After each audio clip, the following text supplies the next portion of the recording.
Olá pessoal, bem-vindos a mais uma aula de ciências. Nesta aula nós iremos dar continuidade ao estudo dos seres vivos e o ambiente, estudo esse que nós iniciamos na aula passada. Hoje nós vamos falar sobre cadeia alimentar. E aí, para início de aula, eu trago dois questionamentos aqui para vocês. Primeiro, de que forma os seres vivos dependem uns dos outros? Segundo, e de que forma eles dependem do Sol? Então, a resposta dessas e de outras questões nós iremos obter ao longo da nossa aula.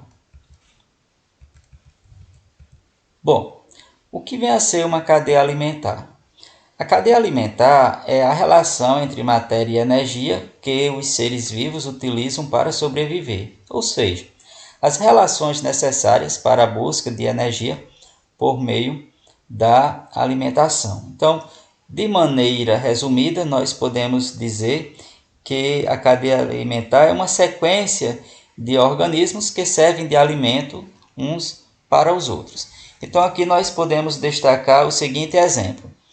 O capim, uma planta, ela serve de alimento para uma capivara, que por sua vez serve de alimento para uma onça. Então perceba aqui que há uma sequência de alimentação e de energia transferida de um organismo para outro. Então essa sequência alimentar é o que nós denominamos de cadeia alimentar. Perceba que o organismo inicial aqui é a planta, que é o alimento da capivara, e o organismo final desta cadeia aqui é a onça que se alimenta desta capivara. Então, de forma contrária, nós poderíamos dizer assim: a onça se alimenta da capivara, que por sua vez se alimenta da planta. E aí nós podemos fazer o seguinte questionamento: e a planta, ela se alimenta de quê? Pois bem, gente, a planta ela é um organismo produtor, que isso quer dizer que ela produz seu próprio alimento. Ela tem alimentação autotrófica. Então, a planta ela produz seu alimento a partir de um processo denominado de fotossíntese. E aí, através da imagem, eu vou explicar para vocês como é que isso ocorre, tá certo? Então, veja só. Através das raízes, a planta ela absorve do solo a água e os sais minerais. Então, essa água e esses sais minerais são distribuídos para todas as partes da planta. Através das folhas, a planta ela absorve o gás carbônico presente no ar. Esse gás carbônico também é distribuído para todas as partes da planta. Acontece que a planta ela tem em seu interior uma substância chamada de clorofila. Essa substância é responsável pela cor verde da planta e de outros vegetais. Então a clorofila ela tem a capacidade de absorver a energia luminosa do sol. Então quando a energia luminosa do sol atinge a planta, então ela vai fazer com que essas substâncias presentes no interior da planta, ou seja, o gás carbônico, a água, que estão no interior dela, sejam transformados em duas outras substâncias. Então, que substâncias são essas? O gás oxigênio e o açúcar. Ao ser produzido, o gás oxigênio ele é lançado para o ar. Já o açúcar ele é fixado na planta, ele fica armazenado no interior da planta. E é a partir dele que a planta irá se alimentar. Então, perceba que nesse processo a planta ela produz seu próprio alimento, tendo como fonte a energia da luz do sol. Ou seja, para que a planta ela possa se alimentar, ela necessita da presença da luz do sol. E essa luz do sol ela é absorvida na planta através da substância chamada clorofila. As plantas, assim como as algas, são organismos que apresentam essa substância, ou seja, a clorofila, e em decorrência disso realizam a fotossíntese com produção de açúcares e outras substâncias. Então, assim como as plantas, as algas, elas são também organismos produtores, porque produzem seu próprio alimento a partir da energia luminosa do sol. Porque numa cadeia alimentar, além das plantas, também há os animais que nós chamamos de herbívoros e os carnívoros. Estes são chamados de consumidores. Então, os herbívoros são os que se alimentam de vegetais, de plantas, e os carnívoros que se alimentam de outros seres vivos. E aqui eu vou destacar para vocês a cadeia alimentar, em que nós vamos ver essa sequência desde os produtores até os consumidores e a classificação destes. Então, o início da cadeia alimentar aqui tem como produtor o capim. Toda cadeia alimentar, é importante destacar, ela sempre vai iniciar com o produtor, tá? Esse produtor, ele, como já dito, obtém sua alimentação a partir da energia do sol, por isso que ele é chamado de produtor. Ele tem alimentação autotrófica, ele produz seu próprio alimento, fazendo o uso da energia do sol. E aí o capim, ele vai servir de alimento para o gafanhoto. Então, o gafanhoto nós podemos chamá-lo de consumidor primário. Por quê? Porque ele se alimenta do produtor. Então, ele é o primeiro consumidor desta cadeia alimentar. E o gafanhoto, ele serve de alimento para o sapo. Então, o sapo nós chamamos de consumidor secundário porque ele se alimenta do consumidor primário. O sapo, por sua vez, vai servir de alimento para a serpente, que passa a ser chamada de consumidor terciário. Então veja que gafanhoto, sapo e serpente são consumidores.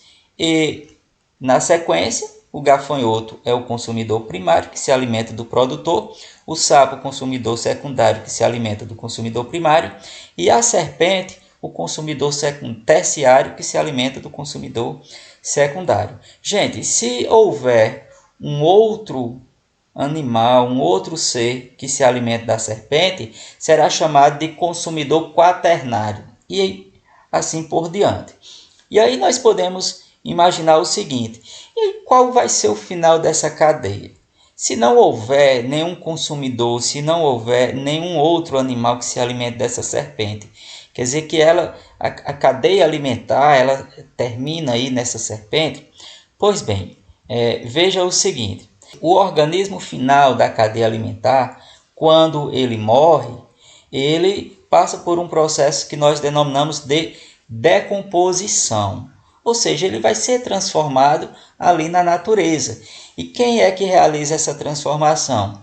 Quem realiza essa transformação são os decompositores, que no caso as bactérias e os fungos, que são os micro-organismos responsáveis por esse processo. Então, por exemplo, quando plantas e animais morrem, aí essa matéria orgânica, que são os restos dessas plantas e desses animais, elas passam por esse processo de decomposição. E aí nessa decomposição, os fungos e as bactérias, que nós vamos estudar futuramente o que são fungos e o que são bactérias, eles se acarretam de realizar essa decomposição e aí vão transformar essa matéria orgânica em matéria inorgânica, que no caso são gás carbônico, água e outras substâncias. Os produtores, assim como também os consumidores, obtêm a energia dos alimentos pelo processo de respiração celular. E aí na respiração celular nós temos duas substâncias envolvidas, que são a glicose e o gás oxigênio. A glicose é o próprio alimento, que está armazenado no corpo do ser vivo, tanto de plantas como de animais, no modo geral. E o oxigênio, que é obtido do ar, através da respiração. E na respiração, a glicose, assim como o gás oxigênio, são transformados em água e também gás carbônico. E nesse processo de transformação da glicose e oxigênio em água e gás carbônico, há também a produção de energia que é disponibilizada para o ser vivo. Então, é importante também destacar que esse processo ele ocorre em ciclo. Veja que o oxigênio ele é utilizado na respiração celular. A respiração celular, tanto de plantas como de animais, libera gás carbônico. E esse gás carbônico que é lançado no ar, ele é utilizado pelas plantas no processo da fotossíntese, que por sua vez vai liberar no ar o gás oxigênio que vai ser utilizado na respiração e aí vai dando sequência a essa reciclagem, né, de material. Então, tanto o oxigênio como o gás carbônico, nós podemos dizer que eles são reciclados na fotossíntese e na respiração celular. O cruzamento de diversas cadeias alimentares, ela pode ocorrer em um mesmo ambiente. E esse processo nós damos a ele o nome de teia alimentar. Tá? Então, o que vem a ser a teia alimentar? Então, preste atenção aqui nessa figura que eu vou explicar para vocês o que de fato é uma teia alimentar. Então, imagine o seguinte, várias espécies de plantas aqui, tá certo? Então, essas várias espécies de plantas, elas podem servir de alimento, tanto para a capivara, que é um herbívoro, como também para um rato, assim como para uma borboleta, para uma arara, para um morcego, ou até mesmo para esse animal aqui, que é a preguiça. Então, veja só, esse rato ele pode servir de alimento para a onça. Então, nós temos a cadeia alimentar, planta, rato e onça. Mas a onça, ela também pode se alimentar da capivara, tá? Então, ela está também presente em uma outra cadeia alimentar, que é planta, capivara e onça. E aí perceba também um outro exemplo. No caso, planta, arara e gavião. Então, a planta serve de alimento para a arara e a arara serve de alimento para o gavião. Então, veja que a planta ela está participando de todas essas cadeias alimentares. Mas aí o gavião ele também pode se alimentar do bicho preguiça, que por sua vez se alimenta de plantas. Então perceba que o cruzamento dessas cadeias alimentares aqui é o que nós chamamos de teia alimentar. E na verdade é uma espécie de teia, porque existe o cruzamento aí de organismos que se alimentam ou que servem de alimento para mais de um outro organismo. Nas teias alimentares, certos organismos podem ser ao mesmo tempo consumidores primários, secundários, etc., dependendo da cadeia alimentar que for selecionada. Então, como nós vimos na imagem. A eliminação de algum organismo de uma teia alimentar acaba prejudicando outros seres vivos que fazem parte dela. Então, vou dar um exemplo aqui de cadeia ou de teia alimentar. Preste atenção. Aqui nós temos o capim, que serve de alimento para o gafanhoto, que pode servir de alimento tanto para o sapo, como também para o bem-te-vi. E ambos, sapo e bem-te-vi, podem servir de alimento para a serpente. Veja que nós temos uma teia alimentar porque há um cruzamento de cadeias. Nós temos a cadeia capim, gafanhoto, sapo, serpente, mas também temos a cadeia capim, gafanhoto, bem-te-vi e serpente. Pois bem, gente, imagine só, o que poderia acontecer com qualquer uma dessas duas cadeias alimentares se por acaso o gafanhoto ele fosse extinto, né, dessa cadeia alimentar. Então, se o gafanhoto ele fosse extinto da cadeia alimentar, o que iria acontecer com a população de capim? Então, sem ter gafanhoto para se alimentar de capim, a população de capim iria aumentar, certo? Por sua vez, a população de sapo e de bem-te-vi, que são os seres que se alimentam do gafanhoto, iriam desaparecer, iria diminuir. Por quê? Porque o animal, o ser vivo que servia de alimento para eles, foi extinto dessa cadeia. Então, quando se elimina qualquer organismo da cadeia ou da teia alimentar, todos os outros seres vivos também são prejudicados e, consequentemente, podem ser eliminados da cadeia. Então, aqui nós temos um exemplo. Por exemplo, se a serpente ela fosse eliminada dessa cadeia, qual seria o resultado? Sem predadores naturais, as populações de sapos e bem-te-vis cresceriam. A população de gafanhotos, por sua vez, diminuiria porque o número de predadores desses animais seria maior. Dessa forma, as plantações de capim aumentariam porque existiriam menos gafanhotos para comê-los. Então, veja a importância da gente preservar os organismos que fazem parte de uma teia alimentar. Uma vez que você elimina um organismo, você está afetando toda a teia alimentar. Poluição nas cadeias alimentares. O ser humano ele pode causar alterações no ambiente ao lançar produtos nocivos que prejudicam a si próprio e a outros seres vivos. Então, gente, é importante destacar que, como na cadeia alimentar, um organismo ele vai se alimentando de outro, então, a partir do momento que uma cadeia alimentar ela sofre a ação da poluição, então, todos os seres vivos que estão envolvidos naquela cadeia alimentar, eles são afetados. Então, aqui nós temos o exemplo. A população de mergulhões, aves que se alimentam de peixes, do Lago Clear, nos Estados Unidos, começou a diminuir depois que as autoridades decidiram aplicar no lago um inseticida para eliminar os mosquitos.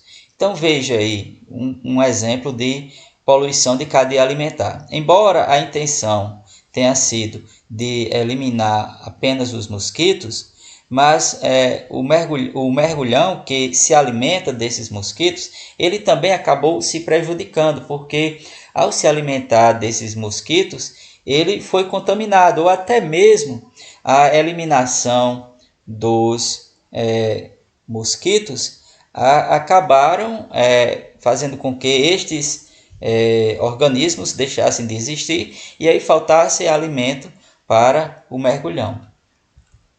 É importante também destacar que as substâncias tóxicas elas tendem a se acumular ao longo da cadeia alimentar, uma vez que um ser vivo se alimenta do outro. Então, como já dito, como na cadeia alimentar um organismo ele vai servindo de alimento para o outro, então o consumidor final que se alimenta dos organismos daquela cadeia que foi prejudicada, que foi poluída, então ele vai também ser contaminado. Então aqui nós temos um exemplo.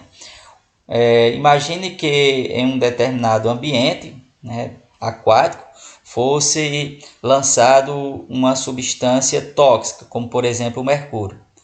Então o mercúrio ele seria absorvido por algas microscópicas. As algas, como já dito anteriormente, são organismos produtores. Então, os seres que se alimentam das algas, como por exemplo o camarão, que são os consumidores primários desse ambiente aquático, eles já vão ser contaminados, porque eles se alimentaram de um organismo que absorveu uma substância tóxica. Então, consequentemente, essa substância tóxica ela vai ser transferida através da alimentação para esses organismos que são os consumidores primários. E aí os peixes que se alimentarem desses consumidores primários, eles também vão absorver esse mercúrio que está presente no corpo desses seres. E aí o homem que pescar, que se alimentar desse peixe, ele pode ingerir o mercúrio e desenvolver doenças graves, porque a substância tóxica ela vai sendo transferida de um organismo para outro, até chegar ao consumidor final desta cadeia. Então, daí a importância da gente preservar as cadeias alimentares e evitar lançar substâncias tóxicas no ambiente, para assim evitar a poluição e, consequentemente, a contaminação e o desenvolvimento de doença nos seres vivos que participam dessa cadeia. Bom, gente, assim finalizamos nossa aula. Espero que vocês tenham compreendido. Um forte abraço e até a próxima.